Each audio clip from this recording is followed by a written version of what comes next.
اوعى تعمل الحاجات دي وانت سايق في الشبوره.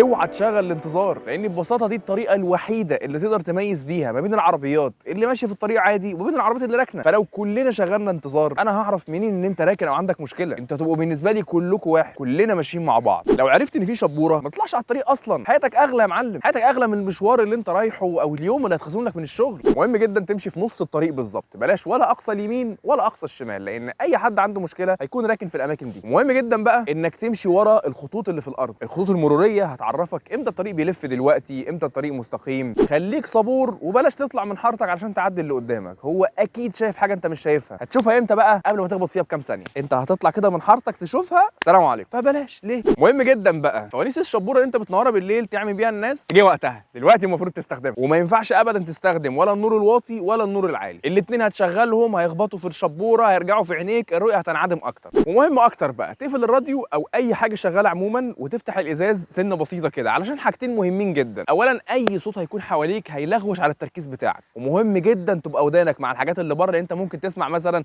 حد بيقول لك اقف، تسمع عربيه مثلا بتفرمل، تسمع صوت عربيه جنبك مثلا مش مشغل النور ولا اي حاجه ولا بيكلكس، وتتفاجئ ان في عربيه جنبك اصلا من صوت الموتور. فدي اول حاجه. الحاجه الثانيه بقى انت بتفتح ليه الازاز سنه صغيره كده علشان خاطر ما يحصلش شبوره جوه العربيه بقى من النفس اصلا. وطبعا مش محتاج اقول لك انسى الموبايل تماما، يعني مش وقته ولا مكانه بجد، والله الموضوع بقى مستفز جدا يا جدعان. يا معلم احنا في شبوره، لو ما سبتش الموبايل دلوقتي هتسيبه امتى؟ في ايه؟ مش اكسجين هو هتتنفس منه. عارف انت الزرار اللي هو اللي بيسخن الازاز اللي ورا والمرايات، اللي هو بيقول لك دايما اوعى تسخنه عشان الازاز هيطرشق وبتاع، ده وقته سخنه يا معلم مش هيطرش. فاينلي جه الوقت اللي تستخدم فيه الزرار اللي الكل بيحذرك منه. لو لا قدر الله العربيه اتعطلت او بدات سرعتك تقل، ابدا اخرج من الطريق تماما في اقصى اليمين، لو تقدر كمان لو في مثلا رمله مساويه جنبك وخلاص سرعتك بدات خلاص بقى بتهدي خالص تقدر تنزل فيها، انزل فيها يا معلم. ده بقى وقت المناسب اللي انت تشغل فيه زرار الانتظار، اللي هو اسمه اصلا زرار الطوارئ، ما اسموش انتظار.